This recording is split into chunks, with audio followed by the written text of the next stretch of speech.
Come to me, you weary one, and I will give you rest.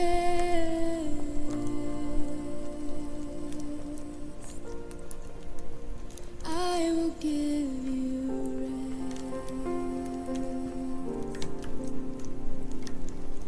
rest. Come to me, you weary one, and I will give you rest.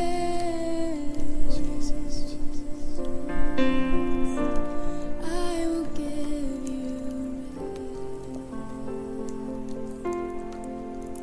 For my yoke is easy and my A inclinação da carne é inimiga de Deus.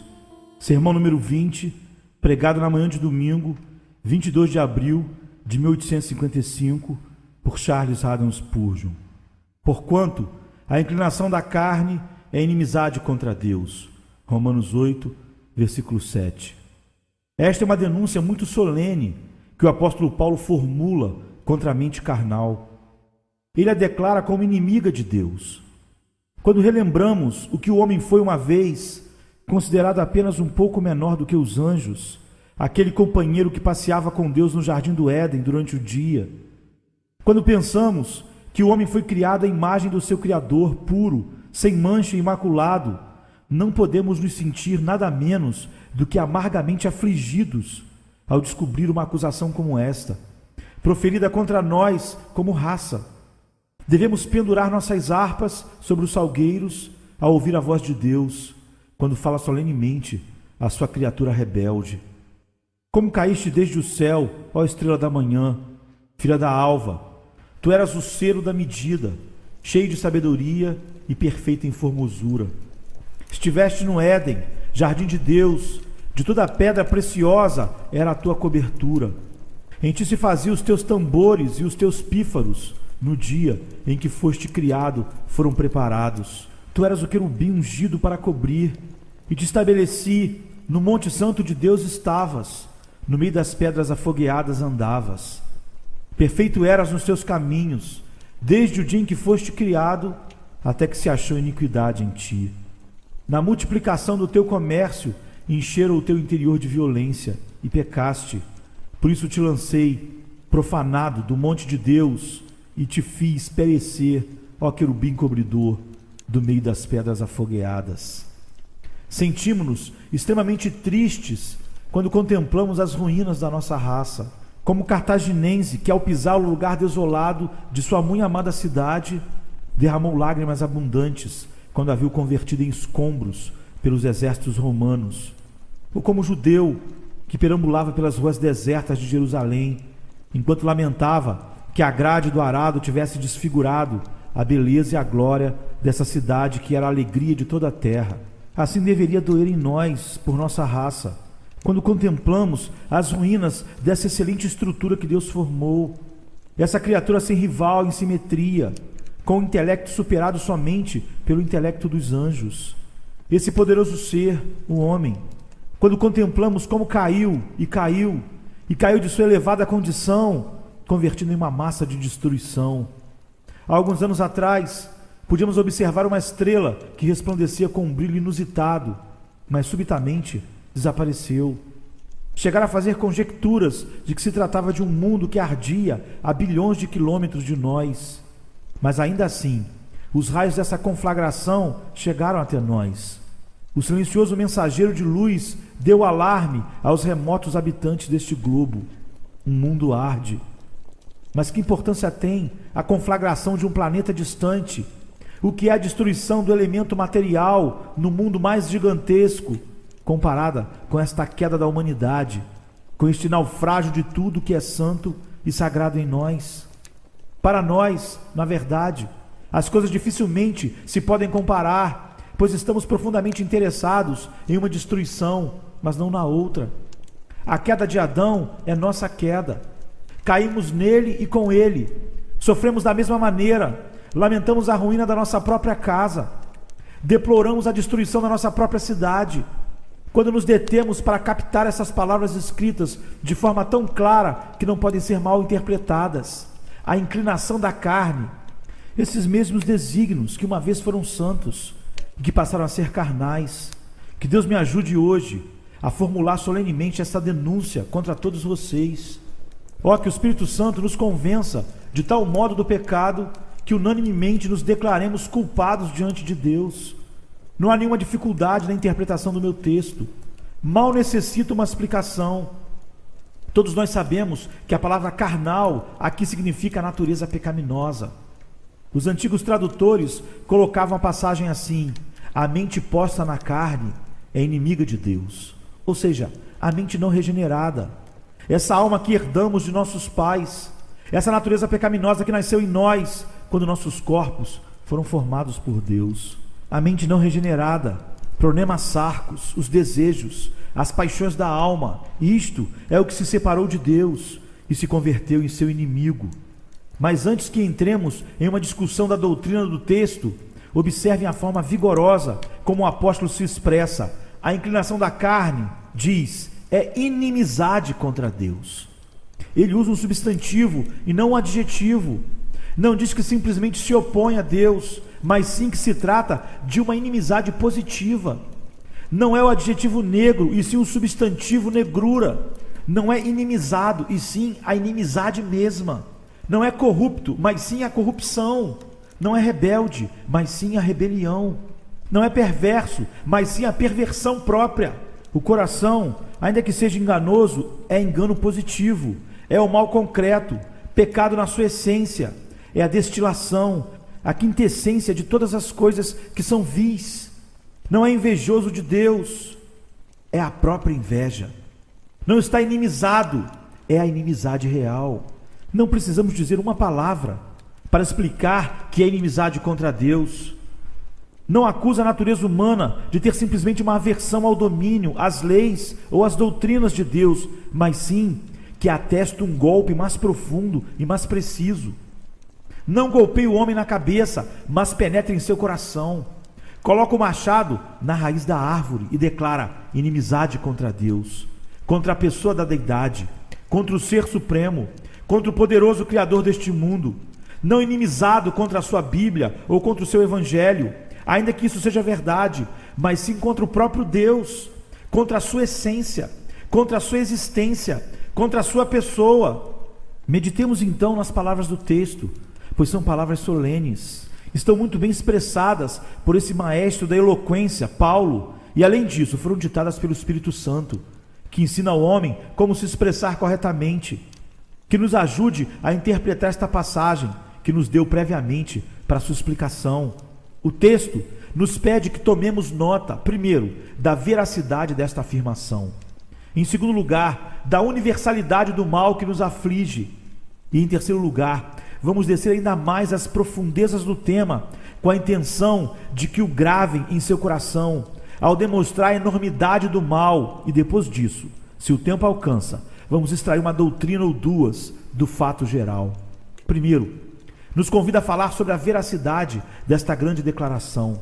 A inclinação da carne é inimizade contra Deus.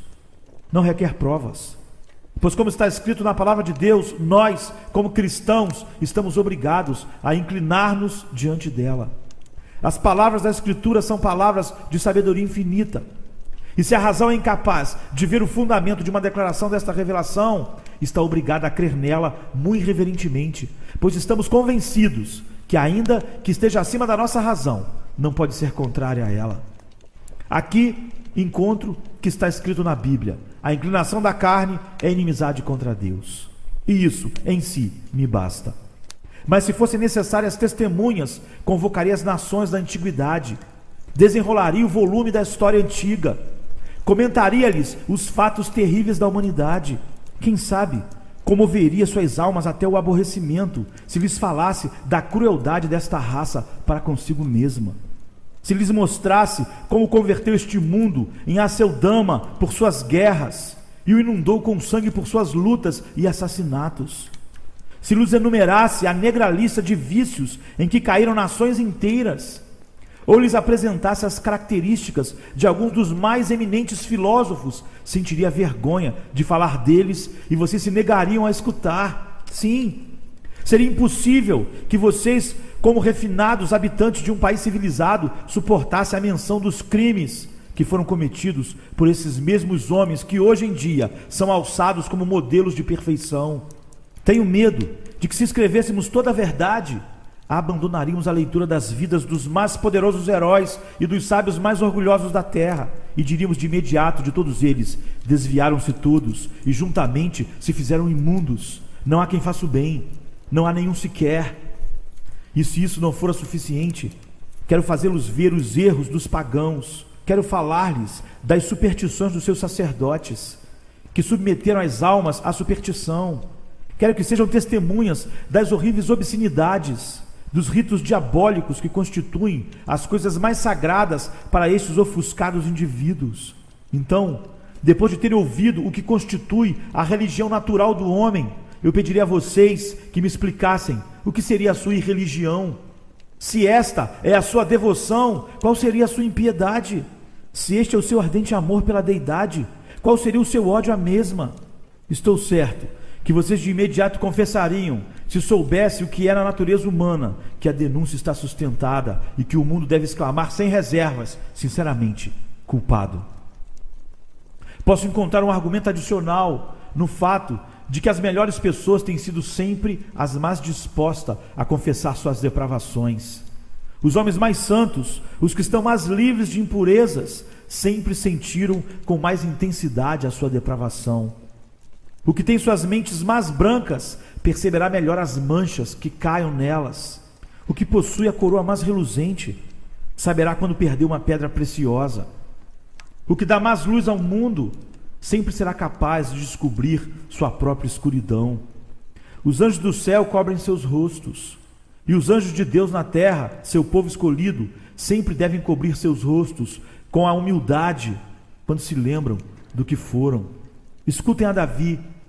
Ele não era desses que se vangloriavam de uma natureza santa e de uma disposição pura. Ele diz: eis que em iniquidade fui formado, e em pecado me concebeu minha mãe.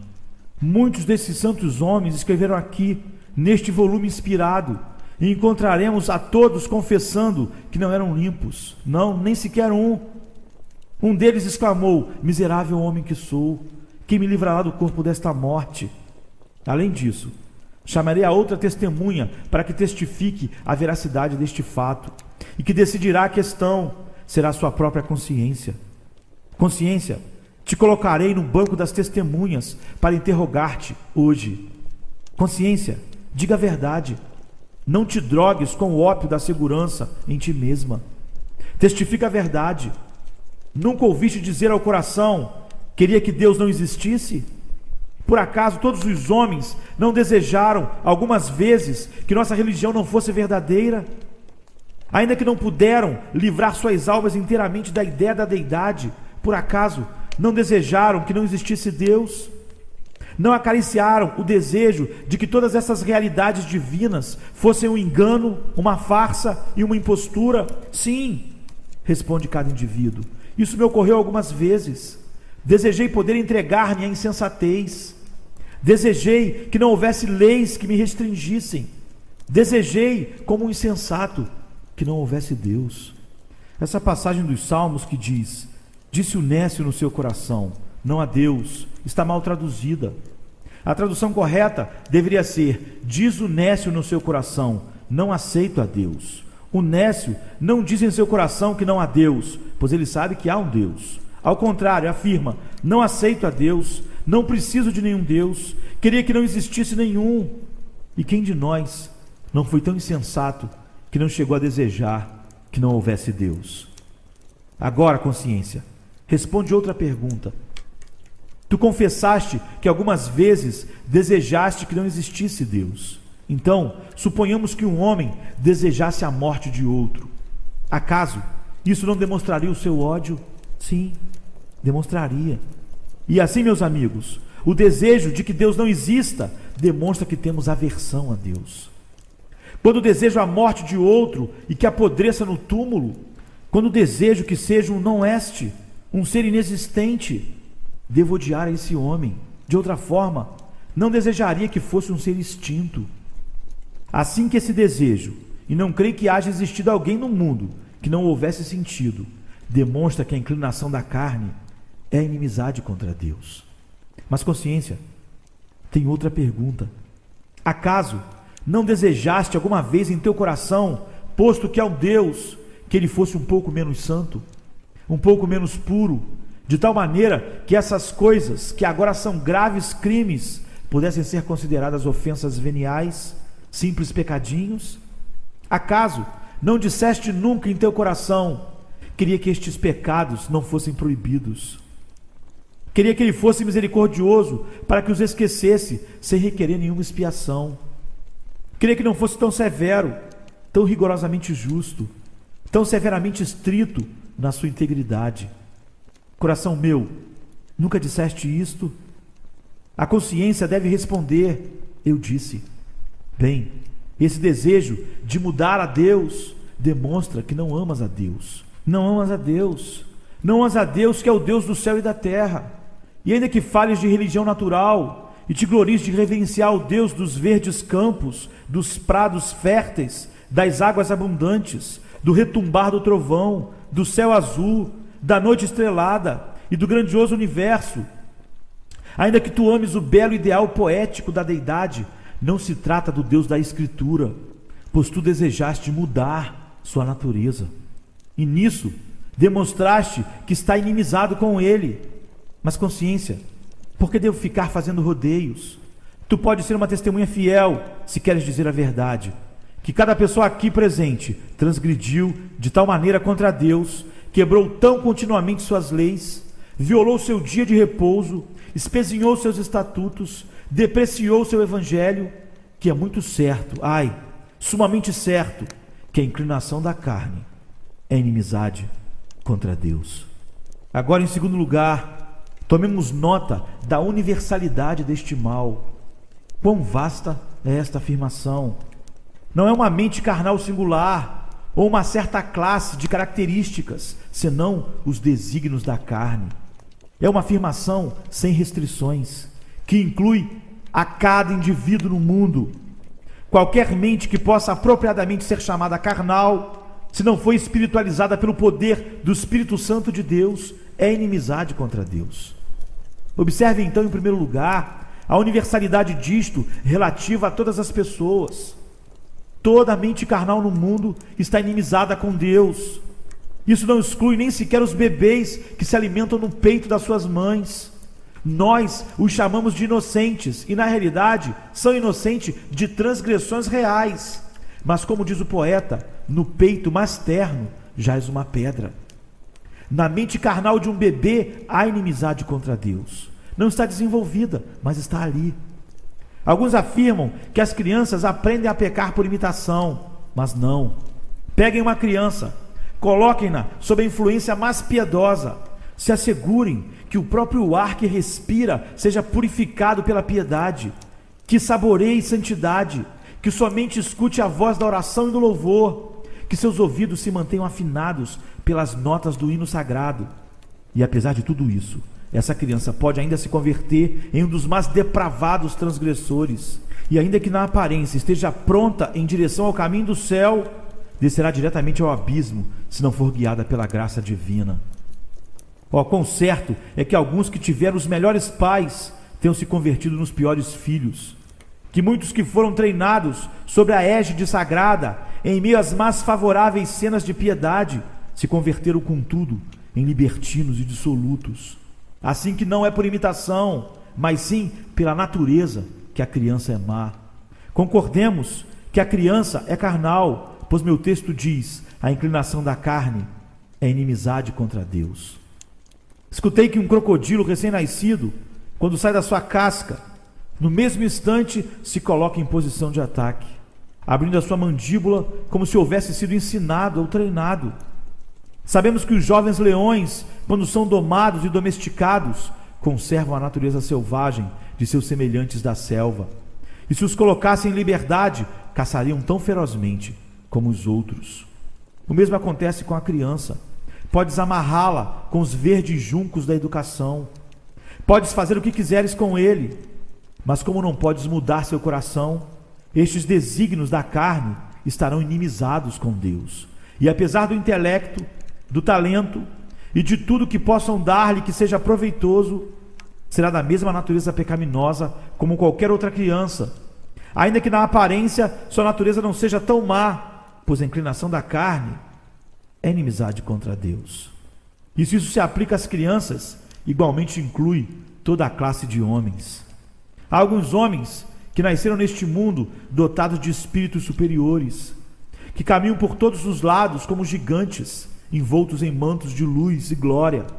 Refiro-me aos poetas, homens que se destacam como colossos, mais poderosos que nós, que aparentam haver descido das esferas celestiais.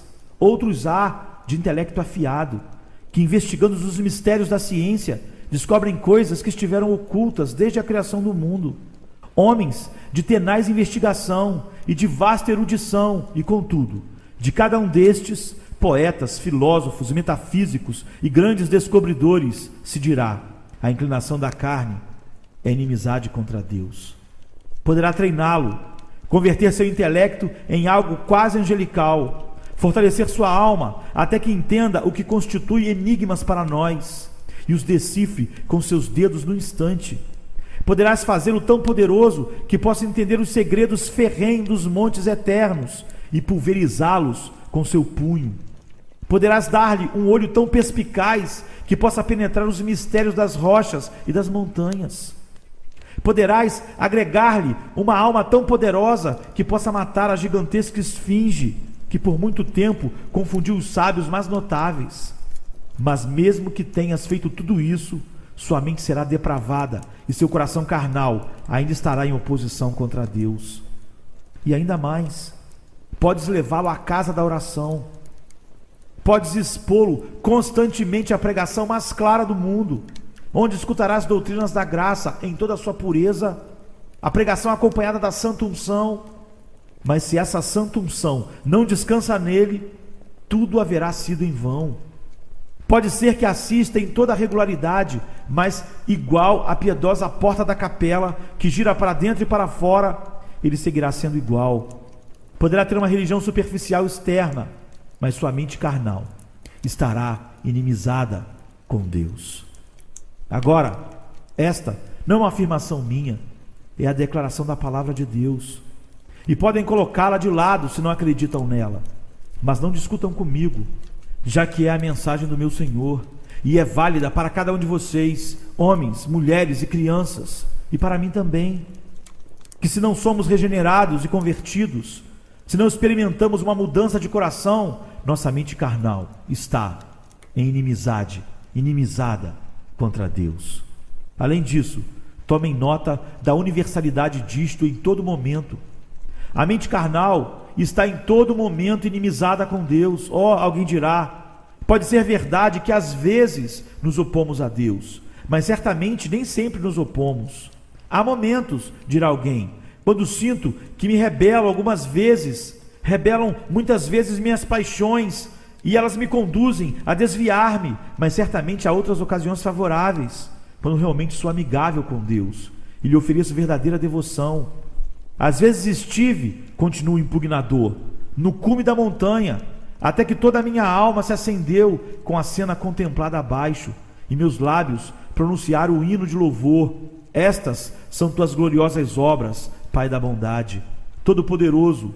Tua é esta estrutura universal, tão bela e maravilhosa.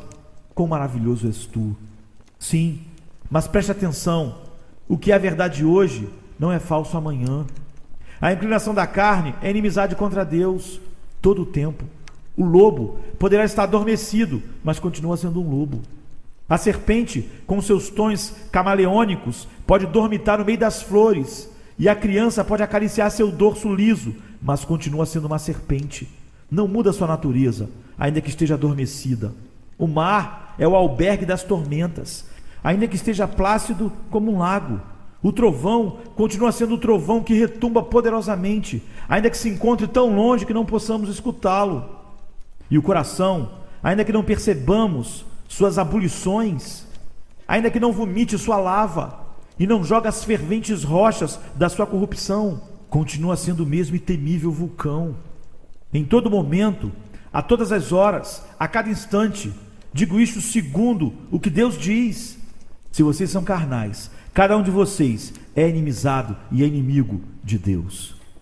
Temos outro pensamento relativo à universalidade deste enunciado. Todos os desígnios da carne são inimizade contra Deus. O texto diz: a inclinação da carne é inimizade contra Deus, isto é, todo homem, cada parte dele, cada poder, cada paixão. Seguidamente se perguntam: que parte do homem foi afetada pela queda? Pensam que a queda somente foi sentida pelos sentimentos, mas que o intelecto permaneceu incólume. Eles argumentam isto sustentando na sabedoria do homem e os impressionantes descobrimentos que foram feitos, tais como a lei da gravidade, a máquina a vapor e as ciências. Agora, eu considero essas coisas como uma exposição insignificante de sabedoria, quando as comparamos com o que se descobrirá dentro de 100 anos, e diminutas, quando comparadas com o que se poderia descobrir caso o intelecto humano houvesse permanecido em sua condição original. Eu creio que a queda esmagou o homem completamente, ainda que quando passou como uma avalanche sobre o poderoso tempo da natureza humana, alguns elementos permaneceram intactos e em meias ruínas. Se pode encontrar por aqui e por ali uma flauta, um pedestal, uma coroa, uma coluna, que não estão completamente quebrados. A estrutura inteira caiu e suas relíquias mais gloriosas são coisas caídas, fundidas no pó. O homem completo está estropiado. Olhe nossa memória. Acaso não é verdade que a memória participa da queda? Eu posso recordar muito mais as coisas mais que as coisas que têm cheiro de piedade. Se eu escuto uma canção lasciva, essa música do inferno ficará em meus ouvidos até que eu fique grisalho. Mas se escuto uma nota de santo louvor, ai, me esqueço, porque a memória aperta com mão de ferro as coisas mais, mas sustém com dedos frágeis as coisas boas. A memória permite que o cedro glorioso do bosque do Líbano flutue sobre as correntes do esquecimento, mas retém toda a imundície que chega flutuando da depravada cidade de Sodoma. A memória recordará o mal, mas esquecerá o bem. A memória participa da queda. O mesmo ocorre com os afetos. Amamos as coisas terrenas mais do que devíamos amá-las. Rapidamente entregamos nosso coração a uma criatura, mas raras vezes o oferecemos ao nosso Criador. E quando o coração é entregue a Jesus, é propenso a se extraviar. Olhem, a nossa imaginação também. Como se deleita a imaginação quando o corpo se encontra em uma condição perniciosa. Somente deem ao homem algo que o leve a ponto de intoxicar-se, droguem-no com ópio, e como dançará sua imaginação cheia de alegria, como o pássaro liberto da sua jaula, como se renovará com asas mais vigorosas que as asas da águia. Vê coisas que nem sequer havia sonhado nas sombras da noite. Por que razão sua imaginação não trabalhou quando o seu corpo se encontrava em um estado normal, quando era saudável? Simplesmente porque a imaginação é depravada. Enquanto não se introduziu um elemento imundo, enquanto o corpo não havia começado a estremecer-se com um tipo de intoxicação, a fantasia não pensava celebrar seu carnaval. Temos alguns esplêndidos exemplos de que o homem pode escrever quando influenciado pela maldita aguardente. Pelo fato de que a mente é tão depravada, ela se encanta com tudo aquilo que põe o corpo em uma condição anormal. E aqui temos uma prova que a própria imaginação se extraviou. O mesmo acontece com o juízo. Posso demonstrar quão imperfeitamente decide. Também posso acusar a consciência e dizer-lhe quão cega ela é e como lhe cintila os olhos ante os maiores desatinos. Posso examinar todos os nossos poderes e escrever na frente de cada um deles: traidor do céu, traidor do céu.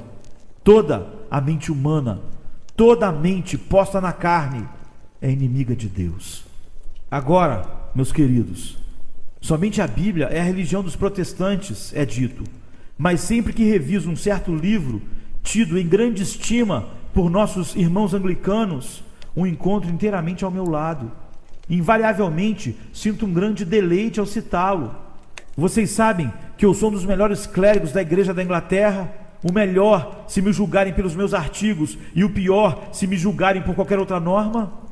Meçam-me pelos artigos da igreja da Inglaterra e não ocuparia o segundo lugar ante ninguém abaixo do céu azul do firmamento, pregando o evangelho contido neles, pois se há um excelente epítome do evangelho, se encontra nos artigos da igreja da Inglaterra. Permitam-me mostrar-lhes que não estiveram escutando uma doutrina estranha. Temos, por exemplo, o artigo 9 sobre o pecado do nascimento, o pecado original.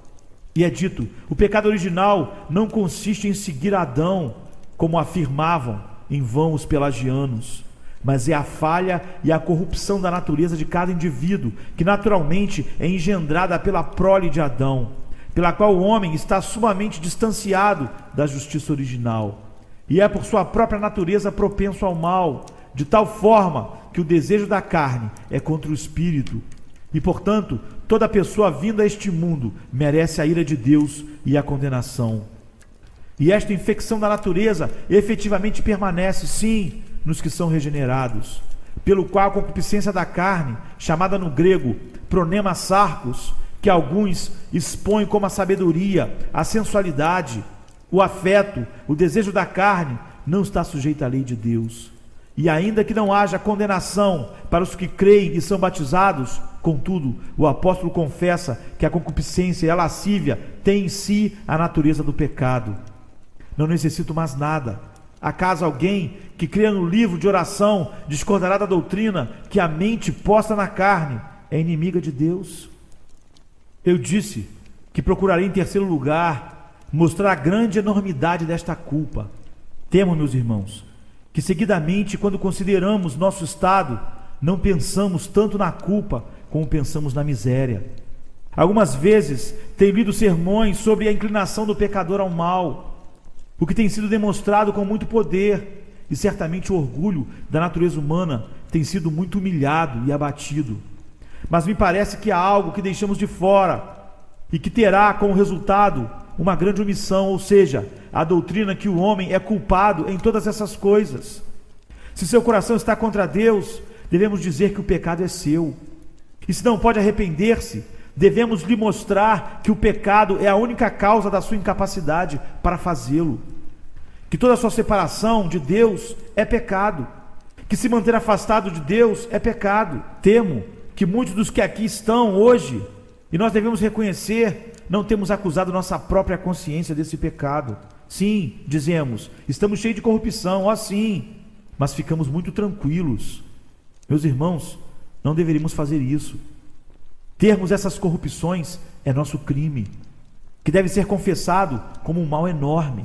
E se eu, como ministro do Evangelho, não enfatizasse o pecado envolvido nele, não teria encontrado o seu próprio vírus. Teria deixado de fora a verdadeira essência, se não mostrasse que é um crime. Agora, a inclinação da carne é inimiga de Deus. Quão grave é esse pecado? Isso se manifestará de duas formas. Considerem nosso relacionamento com Deus e logo lembrem o que Deus é. E depois que eu houver falado dessas duas coisas, vocês verão, espero, que é um pecado estar inimizado com Deus. O que é Deus para nós? É o Criador dos céus e da terra. Ele sustenta os pilares do universo. Ele com seu hálito perfuma as flores, com seu lápis colore. Ele é o autor dessa linda criação. Somos ovelhas do seu pasto. Ele nos fez e não nós a nós mesmos. A relação que tem conosco é de construtor e criador. E por esse fato reclama ser nosso rei. Ele é o nosso legislador, o autor da lei. E logo, para que nosso crime seja pior e mais grave, ele governa a providência, pois é ele quem nos guarda dia a dia. Ele supre nossas necessidades. Ele mantém o ar que nosso nariz respira. Ele ordena o sangue que mantenha seu curso por todas as nossas veias. Ele nos mantém com vida e nos previne da morte. Ele está diante de nós como nosso Criador, nosso Rei, nosso sustento, nosso benfeitor. E eu pergunto, por acaso não é um crime de enorme magnitude? Não é alta traição contra o imperador do céu? Não é um pecado horrível cuja profundidade não podemos medir com a sonda de todo o nosso juízo, que nós, suas criaturas, que dependemos dele, estamos inimizados com ele. Mas nós podemos ver que o crime é mais grave quando pensamos no que Deus é. Me permitam apelar pessoalmente a vocês em um estilo de interrogatório, pois isso tem muito peso. Pecador, por que estás inimizado com Deus? Deus é o Deus de amor, Ele é amável com suas criaturas. Ele te olha com seu amor de benevolência, pois esse mesmo dia seu sol brilhou sobre ti. Hoje tiveste alimento e roupas, e chegaste a esta capela com saúde e vigor. Odeias a Deus porque te ama? Essa é a razão. Considere quantas misericórdias recebeste de suas mãos durante tua vida. Não nasceste com um corpo disforme. Tiveste uma tolerável medida de saúde. Te recuperaste muitas vezes de doenças. Quando estavas no limiar da morte, seu braço deteve tua alma do último passo da destruição. Odeias a Deus por tudo isso? O odeias porque salvou tua vida por sua eterna misericórdia? Contempla toda a sua bondade que estendeu diante de ti. Poderia ter te enviado ao inferno, mas estás aqui hoje. Agora, odeias a Deus porque te conservou? Oh, por que razão estás inimizado com Ele? Meu amigo, acaso não sabes que Deus enviou seu Filho procedente do seu peito e o pendurou na cruz, e ali permitiu que morresse pelos pecadores, os justos pelos injustos, e odeias a Deus por isso? Ó pecador, acaso é esta a causa da tua inimizade? Estás tão longe que agradeces com inimizade o amor? E quando te rodeou de favores, quando te cingiu com bênçãos, quando te cumulou de misericórdia, acaso o odeias por isso? Ele poderia dizer-te o mesmo que disse Jesus aos judeus: tenho-vos mostrado muitas obras boas procedentes do meu Pai. Por qual dessas obras me apedrejais? Por quais dessas obras odeiam a Deus? Se algum benfeitor terreno houvesse te alimentado, o odiarias? Se te houvesse vestido, o ultrajarias em sua face? Se te houvesse dado talentos, tornaria contra ele esses poderes? Ó, fala, forjarias o ferro de uma adaga e a cravarias no coração do teu melhor amigo? Odeias a tua mãe que te criou em seus joelhos? Acaso maldizes o teu pai que sabiamente velou por ti? Não, respondes, sentimos uma pequena gratidão por nossos parentes terrenos. Onde estão seus corações então? Onde estão seus corações que ainda podem depreciar a Deus e estar em inimizade com Ele? Ó crime diabólico, ó atrocidade satânica, ó iniquidade indescritível, odiar a quem é todo amável, aborrecer ao que mostra misericórdia constante, desdenhar do que bendiz eternamente, escarnecer do bom, do cheio de graça, sobretudo, odiar a Deus que enviou o seu Filho para que morresse pelo homem. Ah, este pensamento! A mente posta na carne é inimiga de Deus. Há algo que nos sacode, pois é um terrível pecado estar inimizado com Deus. Quisera poder falar com maior poder, mas somente meu Senhor pode fazê-lo ver o enorme mal deste horrível estado do coração. Mas há, em quarto lugar, uma ou duas doutrinas que procuraremos deduzir de tudo isto. Está a mente posta na carne, inimizada com Deus? Então a salvação não pode ser por méritos, tem que ser por graça. Se estamos inimizados com Deus, que méritos poderíamos ter? Como podemos merecer algo do ser que odiamos? Ainda que fôssemos puros como Adão, não poderíamos ter nenhum mérito, pois não creio que Adão tivesse algum merecimento diante do seu Criador. Quando tinha guardado toda a lei do seu Senhor, não era senão um servo inútil, não tinha feito mais do que tinha que fazer, não tinha um saldo a seu favor, não havia um excedente. Mas como nos tornamos inimigos, quanto menos podemos esperar ser salvo por boas obras ou por méritos. Oh não, a Bíblia inteira nos diz, do princípio ao fim, que a salvação não é pelas obras da lei, e sim pelos atos da graça. Martinho Lutero declarava que ele pregava constantemente a justificação pela fé unicamente, porque, dizia, as pessoas tendem a se esquecer de tal forma que me viu obrigado a quase golpear suas cabeças com minha Bíblia, para que gravasse a mensagem em seus corações.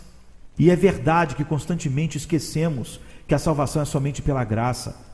Sempre estamos tentando introduzir uma pequena partícula da nossa própria virtude. Queremos cooperar com algo. Recordo um velho ditado do velho Matthew Wilkes: salvo por suas obras, é como se tentasse chegar à América em um barquinho de papel. Salvo por suas obras, isso é impossível. Oh não, o pobre legalista é como um cavalo cego que dá voltas e voltas no moinho, ou como o prisioneiro que sobe os degraus de roda do moinho e descobre que não subiu nada depois de todo o esforço que fez. Não tem uma confiança sólida, não tem uma base firme onde possa apoiar-se. Não fez o suficiente, nunca o suficiente. A consciência sempre diz: isto não é a perfeição, deveria ter sido melhor. A salvação para os inimigos deve ser alcançada mediante um embaixador, por uma expiação, sim, por Cristo.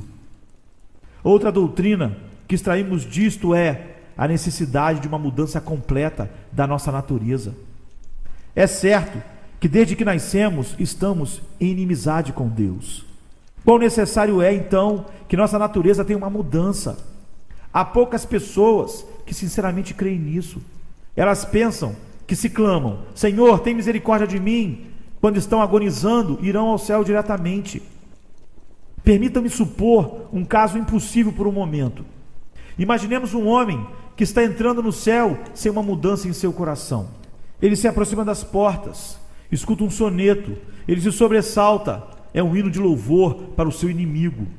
Vê um trono e nele está sentado um que é glorioso, mas é seu inimigo. Caminha por ruas de ouro, mas essas ruas pertencem ao seu inimigo. Vê hostes de anjos, mas essas hostes são os servos do seu inimigo. Ele se encontra na casa de um inimigo, pois ele está inimizado com Deus. Não pode unir-se aos cantos, pois desconhece a melodia. Ficaria ali parado, silencioso, imóvel, até que Cristo dissesse com uma voz mais potente que 10.000 trovões: que fazes tu aqui? Inimigos no banquete das bodas? Inimigos na casa do filho? Inimigos no céu? Vai embora, aparta-te, maldito, para o fogo eterno do inferno. Ó senhores, se os não regenerados pudessem entrar no céu, trago uma vez mais à memória o tão repetido ditado de Whitefield: seria tão infeliz no céu que pediria a Deus que me permitisse precipitar-me no inferno para buscar abrigo lá. Deve haver uma mudança. Se pensamos no estado futuro, pois como poderiam os inimigos de Deus sentar-se no banquete das bodas do Cordeiro? E para concluir, me permitam recordar-lhes, e depois de tudo o que está claro no texto, que esta mudança deve ser feita por um poder superior ao de vocês. Um inimigo pode possivelmente converter-se em um amigo, mas não a inimizade. Se ser um inimigo fosse uma adição à sua natureza, ele poderia tornar-se um amigo. Mas se é a essência mesma da sua existência, ser inimizade, positiva inimizade, a inimizade não pode mudar a si mesma. Não devemos fazer algo mais do que podemos alcançar. Isto é precisamente o que se esquece nesses dias. Necessitamos mais pregação com a unção do Espírito Santo, se queremos ter mais obra de conversão verdadeira. Eu digo a vocês, amigos, que se vocês esperam a mudança em vocês mesmos e se tornam melhores, e melhores, e melhores, 1000 vezes melhores, nunca serão suficientemente bons para o céu.